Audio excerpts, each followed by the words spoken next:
Humans are facing a crisis, and it's not just about the climate or our politics or our rampant diseases.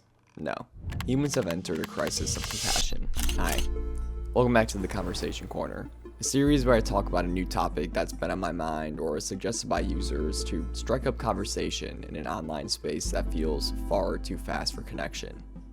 Take a break from the doom scroll and have a chat. I was watching this video on Instagram. It was a clip from the now canceled Stephen Colbert show where physician and former director of the National Human Genome Research Institute, Dr. Francis Collins, explains that humans are in a compassion crisis and that the only way for us to actually advance as a society is to return to a more empathetic state on a global scale. And this clip was incredibly validating to find because I've been feeling a lot of the same sentiments. From the largest to the smallest scales, I think a lot of people, once looking for the signs, can notice how we're in a crisis for compassion from the normalized ways of how we become less sensitive, unwilling to extend a helping hand, and even treat others who need one as monsters. For whatever reason, and I truly cannot fathom how this is the case, I'll be describing the ways that our system is designed to unequally deploy resources amongst different demographics.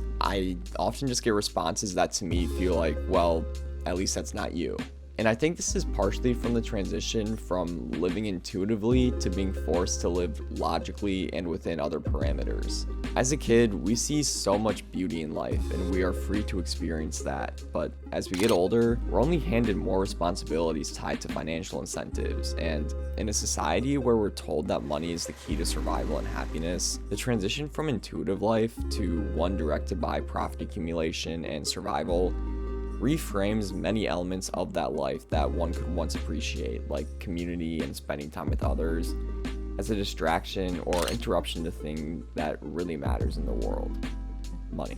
Our society doesn't facilitate or value community and connection, and so we're directed towards living in ways that disconnect us from others. Modern conditions value money, which manifests in lonely lifestyles, making people adherent to connection when in public because, in America today, we're simply not told or shown from our environment that that is something to be valued. What is valued is personal success, financial gain, and other metrics that honestly thrive on competition instead of community.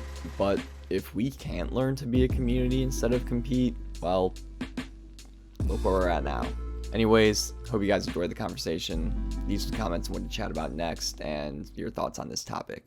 I'll talk to you guys later.